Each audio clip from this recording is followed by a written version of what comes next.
ValveTime.net. Hi, and welcome to the ValveTime news for October 19th, 2015. Each week, we bring you the biggest talking points regarding Valve and the community.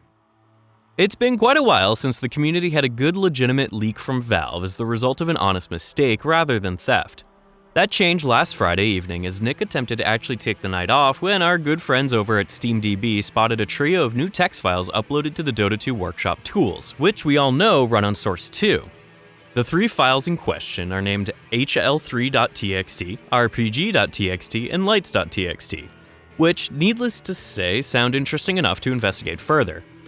These files largely define actions and objects to be used in game development. Delving in, the HL3 file contains a large number of definitions for AI characters, companions, and actions which, while replicating the functionality of Half-Life 2, are actually new entities written specifically for Source 2. Procedurally generated items and enemies referenced in the code are also similar to older Source 1 games, this time Left 4 Dead. The Lights file features similarly familiar code, this time referencing generally uninteresting lighting code and day and night cycles not too dissimilar to those found in Dota 2, but with far more additional functionality such as custom longitude and latitude, lunar phases, and various time zones. Meanwhile, both hl3.txt and rpg.txt reveal a number of mechanics more typically associated with role-playing games, including code relating to quests, dialogue systems, and attributes for how certain NPCs behave with others in relation to those quests, including references to Combine, Hunters, Citizens, and Ceiling Turrets, all of which previously appeared in older Half-Life 2 games. It's not at all clear whether these references are all related to potential role-playing mechanics in Half-Life 3 or if terminology such as quests are just something used in-engine during development, such as actors, pawns, and blueprints within Unreal Engine 4, none of which mean exactly what you may think at face value. References to a zipline are also made, which we've seen mentioned in other places of content over the years. Out of all the references included in these files, this zipline definitely seems like the most believable as a new inclusion, allowing the player to use Gordon's crowbar to quickly move through an environment at high speed during certain scripted sequences. Finally, the hl3.txt file contains code related to the chaperone system used for Steam VR and the HTC Vive, meaning at face value it's easy to see how someone could jump to conclusions about Half-Life 3 being a virtual reality game exclusive to Vive, despite Chet Falazek's recent comments to the contrary. More likely, this code has probably ended up being mixed in with all of Valve's upcoming games at this point, regardless of whether or not it will ever be used. We're well aware of just how much of a colossal mess the files for Valve's virtual reality and Source 2 projects are, meaning the information referenced and used by these files could be from anywhere, including old attempts to port Source 1 games and many multiple scrapped or in-progress projects. Take the vast majority of information from these files with a large pinch of salt and just have some fun pointlessly speculating about a game or games we probably still won't see for several years. Links to the three files over on SteamDB's GitHub page will be made available in the video description should you want to take a look for yourself. Shortly after the release of our last Roundup episode 2 weeks back, the Invasion update for Team Fortress 2 finally showed itself after a few weeks of build-up. As expected, the third community-created update focused on the release of space and alien-themed cosmetic weapons, reskinned items, and numerous maps. Firstly and foremostly, the update featured a total of 4 maps, 3 of which are totally new, spawned as a result of the TF2Maps.net Mercs vs. Aliens contest, and the 4th standing as a total reskin of CTF2 Fort. The reskin features a destroyed red base and a quarantined blue base, with the war against the alien invaders well underway. The other maps include Arena Buyer, King of the Hill Probed, and Watergate, which features a new player destruction game mode inspired by Asteroid's robot destruction. The mode forces players on either team to kill each other to collect beer bottles, which must then be deposited into the tractor beam of a passing UFO. The team that reaches the beer round limit first wins the game and destroys the vast mothership floating above. Those of you looking to get your hands on any of the 16 new cosmetic items and 4 reskinned weapons will need to purchase the Invasion Pass, a new ticket which gives access to a strange quality Invasion community update coin, which tracks kills on any of the previously mentioned Invasion maps, with proceeds going directly to the update's many creators.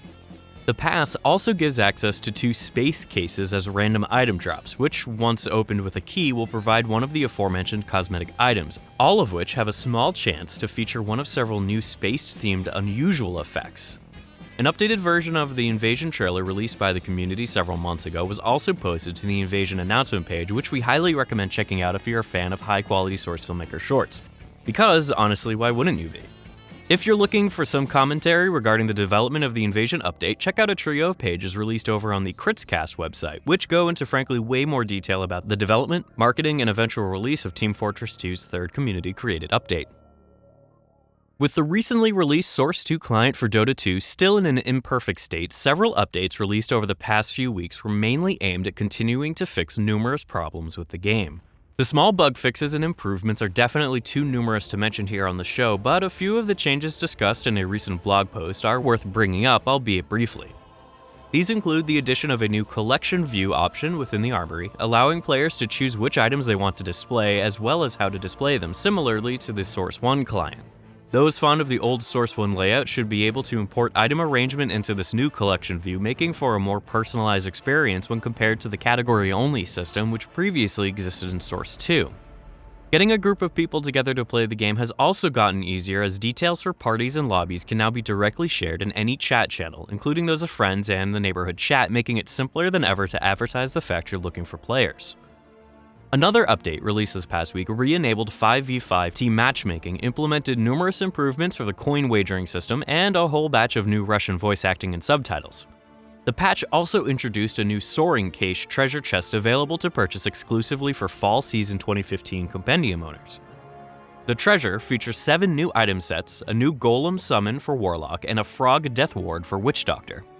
More details about all of these patches and changes can be found in the video description, as always.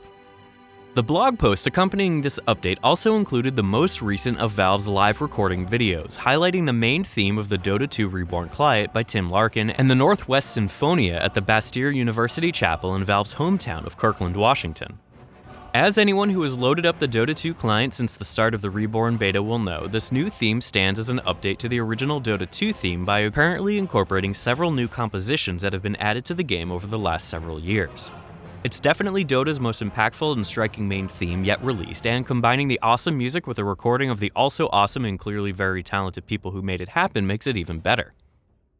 With October 16th rolling around this past Friday, it was of course time for the release of the Steam controller and Steam Link to early pre-purchasers. Both products were packaged in small, simple blue boxes similar to those shipped to developers, albeit much smarter. General consensus at this time is that the Steam Link is an extremely convenient and smart piece of technology to use for streaming games, while the Steam controller is a generally unfamiliar and not always preferred alternative to standard control schemes. Oh, and the sky is still blue. Like a bunch of Valve's other upcoming hardware, the Steam controllers will likely take some real time before their owners are fully used to them, assuming that they don't give up completely before that point. While advertised as supporting Mac OS X, Mac gamers are currently unable to use their latest toy on their gaming machines due to unforeseen problems. While Valve is working to fix the problem, Mac players attempting to use a Steam controller have been provided with full lifetime access to the Valve Complete Pack of games on Steam, which includes all of Valve's games, past, present, and even, apparently, future. Promising to give certain Steam users unlimited access to any and all of Valve's future games sounds like a really big deal. But it likely affects an extremely small section of the community, and it'll definitely help to keep some of Valve's early adopters sweet in the time between now and the arrival of the Steam controller's Mac-related fixes. Those of you who purchase a Steam controller now will have to wait until the general retail release on November 10th, 2015. While the Steam controller and Steam Link are both now out in the open for early purchasers to try, it would be an understatement to claim the Link has flown under the radar compared to the controller. Likely, due to the Link not being anywhere nearly as well advertised as the controller, Valve recently released a new video to highlight the interesting benefits the Link offers. The short video features the cast of Team Fortress 2 trying out multiple different Steam Links in various rooms of their apparently incomplete house. Like basically everyone else on the planet, we're always up for more TF2 Source Filmmaker videos, no matter how short. And it's honestly just nice seeing a little cameo of Sandwich and his or her fridge after so many years. The Steam controller's release was preceded by several new updates to Steam's Big Picture mode over the last few weeks. The updates to the Layout store page helped to try and bring it up to date with that of the library and main interface, which were updated a short while back. The store is now easier to navigate and view with a typical game controller, while an all-new screen introduces new users to the benefits and features of Steam, highlighting the Friends feed, the overlay, and the Steam controller. These changes are a little bit more important than they might sound, as Big Picture, and by extension SteamOS, is more or less ready to go alongside the first wave of third-party Steam machines in the final few months of this year. Unfortunately, the last few weeks didn't bring about the arrival of any interesting updates for Counter-Strike Global Offensive, but it did see Valve announce a new collaboration with clothing retailer BetaBrand. A new think tank page over on the BetaBrand website pits various types of CSGO-inspired clothing designs against each other for the community to vote on in their comments section. Honestly, it's a pretty natural progression for the future of Valve's CSGO merchandise, but we're not entirely sure just how interested the community is in voting between what kind of chicken dress gets approved for manufacturing by BetaBrand. Or maybe we're wrong and this is the most important thing to ever happen in the series' 16-year history. And that brings us to the end of this week of Valve News. Don't forget to subscribe to our YouTube channel, to follow our social media pages, and to join in on the conversations over on the ValveTime.net community forums. Thanks for watching and bye for now.